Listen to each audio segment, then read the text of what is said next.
Look, Dillon has put a lot of work in. He's been thrown in there in different settings with different reps and different opportunities against good competition, played in the preseason. So, continuing to build those opportunities for him are important as the season goes on and continuing to develop him to get him caught up to speed. But there's a poise there with him that does give us confidence in his ability to execute. The Browns' quarterback room is heating up.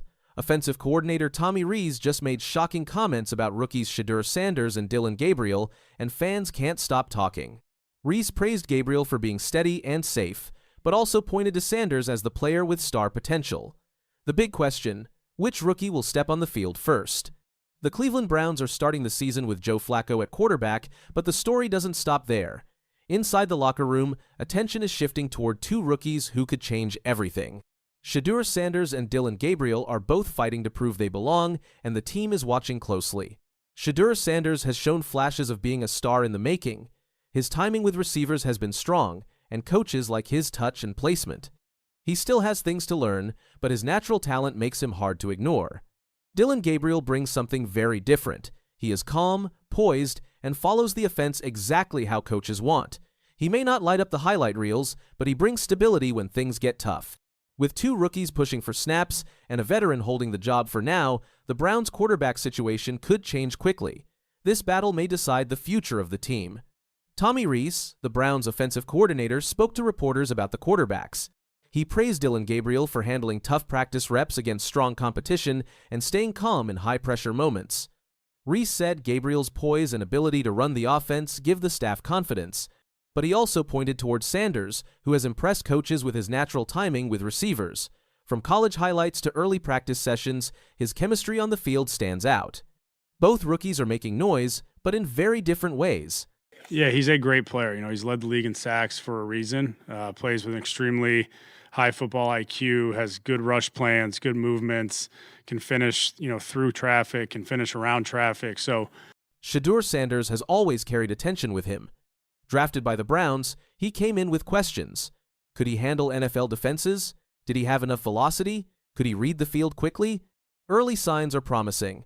Coaches and analysts who once worried about his pre-snap reads are now impressed with how much he's improved.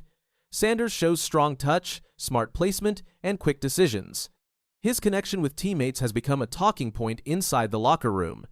Like the famous pairings of Colt McCoy with Jordan Shipley or Aaron Rodgers with Devontae Adams, Sanders has developed chemistry that feels natural and almost unspoken. Still, there's a learning curve. The team wants Sanders to continue improving pocket movement and commanding the huddle. Leadership matters, and teammates already respect him, but the Browns want to see him grow into a stronger voice on the field. Some believe he could follow a path like Geno Smith, not the same playing style, but the same patient development. Smith needed time to learn the NFL game before eventually thriving again. Sanders could follow that model if given the space. Sanders' ceiling is higher than Gabriel's, but the Browns want to make sure he's ready before handing him the keys. While Sanders shines with raw potential, Dillon Gabriel stands out for consistency. Gabriel's game is built on structure. When the system is clear and the plays are simple, he thrives. He's accurate, steady, and doesn't make many mistakes. Rees praised his preseason work, saying Gabriel stayed calm while being thrown into tough situations. His processing speed and ability to stick with the playbook have earned him the safe label from the staff. Some fans may see game manager as an insult, but it's actually one of the most valuable skills for a quarterback. Gabriel gives the Browns a reliable option if things get messy. In fact, the Browns graded Gabriel as a mid-round draft pick because of his high floor. He may not shine like Sanders, but he's trusted to protect the ball and keep the offense running. Right now, he looks like the safer backup if Flacco struggles early. And it's worth noting, Gabriel also had rough moments in the preseason. A few turnovers drew criticism, but the staff emphasized his poise in bouncing back. That ability to shake off mistakes is exactly why Rees believes Gabriel can be trusted to handle meaningful snaps when called upon. The Browns still plan to start with Joe Flacco. Fans know his resume: Super Bowl champion, more than 40,000 career passing yards, and a reputation for toughness. But his recent numbers tell a mixed story. With the Jets and Browns in recent seasons, Flacco showed he can still sling the ball, but turnovers and sacks have piled up. In Cleveland last year, he threw for 1,600 yards in just 5 games, but he also tossed 8 interceptions. At age 40, stamina and consistency are big concerns. National power rankings don't show him much respect either. Flacco was recently listed as the 31st starting quarterback in the league, ranked below names like Daniel Jones, Russell Wilson, and even rookies who haven't played an NFL snap. Veteran guard Joel Bitonio spoke about the team's focus this week. He reminded everyone that rankings don't decide games, effort and execution do. His message was clear: the Browns must focus on going 1-0 each week, no matter who lines up under center. For the Browns, Flacco represents stability in the short term, but if his play dips, the push to see Sanders or Gabriel will become impossible to ignore.